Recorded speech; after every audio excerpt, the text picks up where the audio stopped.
कश्मीरियों को आतंकवादी समझा जा रहा है। पहलगाम के लोगों को पूछताछ के नाम पर परेशान किया जा रहा है। पुलिस बुला रही है और उन्हें बंद कर दे रही है। यह आरोप है महबूबा मुफ्ती की।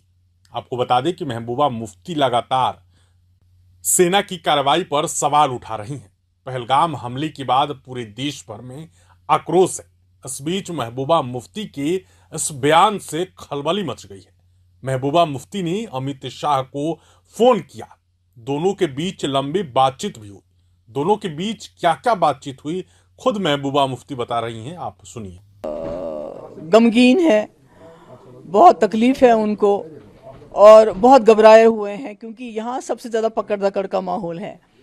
इसके बावजूद कि यहाँ के जो लोग हैं उन्होंने घोड़े वाला हो या टैक्सी वाला हो या जो भी वहाँ पर था, उसने बढ़ चढ़ के उसको मदद करने की कोशिश की। अपनी पीठ पे उठा के टूरिस्ट को अस्पताल लेके गए, खून दिया, यहाँ तक कि आदिल शाह ने अपनी जान भी दी। ये नज़ाकत है, इसने भी कई लोगों की जान बचाई उस वक्त। तो पर उसके बावजूद जो पकड़ दकड़ शुरू हो गई, उसमें सबको ओवरग्राउंड वर्कर या टेररिस्ट समझ के उनको बुलाते हैं, बंद करते हैं, शाम को छोड़ते हैं, फिर बंद करते हैं। मतलब कोई पहलगाम में कोई सैकड़ों लोग इस वक्त बंद हैं, बाकी जगह भी बंद है। तो मुझे लगता है ये सही बात नहीं है, ये नहीं होना चाहिए। क्योंकि जब कश्मीरियों ने अपना दिल खोल दिया है तो अब मुल्क के लोगों को भी भरोसा करना चाहिए। और ये जो पुलिस की पकड़ दकड़ है या आर्मी के ज़रिए पकड़ दकड़ है, इसको बंद किया जाना चाहिए। देखिए, ये तो इन्वेस्टिगेशन की बात है ना। मैं नहीं समझती हूँ फारूक साहब जैसा इतना बड़ा कदावर लीडर, वो भी कश्मीरी लीडर, को ये बात कहनी चाहिए थी। क्योंकि ऑलरेडी हमारे मुल्क के अंदर बड़ा ख़राब माहौल है। आपने देखा कैसे हमारे स्टूडेंट्स की पिटाई हो रही है, हमारे ट्रेडर्स की पिटाई हो रही है।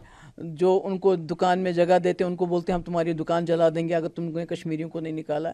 यहाँ पर पकड़ दकड़ का माहौल है। तो फारूक साहब के कहने से वो पकड़ दकड़ में और ज़्यादा तेज़ी आई। मुझे नहीं लगता ऐसा कहना चाहिए। हमें इन्वेस्टिगेशन का इंतज़ार करना चाहिए। कितने कश्मीरी मुलवस होंगे, अगर होंगे, पहले मेरा दिल नहीं मानते, अगर होंगे कितने होंगे, 1 2 या हज़ारों की तादाद में।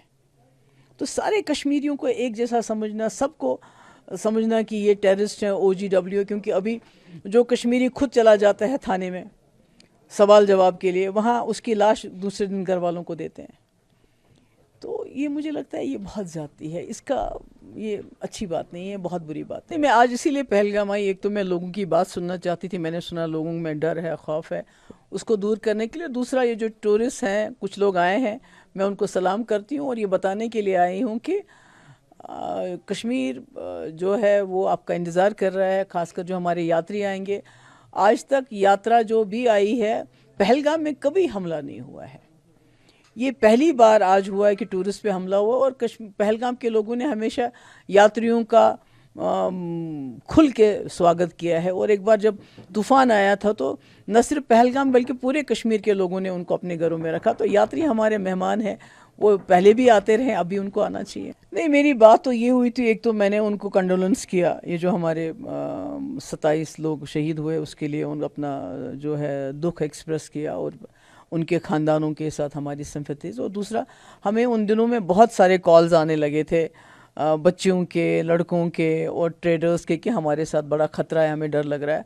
तो मैंने बहुत सालों के बाद पहली बार जो है अमित शाह जी से बात की और ही वॉज़ वेरी नाइस। और उसके बाद कुछ ना कुछ रोकथाम भी होगी। वक्त एक जैसा नहीं रहता है। यहाँ जब करगिल हुआ था तो कभी आपने सोचा था कि वाजपेयी जी करगिल के बाद जब वो बस लेके गए थे, उसके बाद करगिल हुआ, उसके बाद पार्लियामेंट पे हमला हुआ।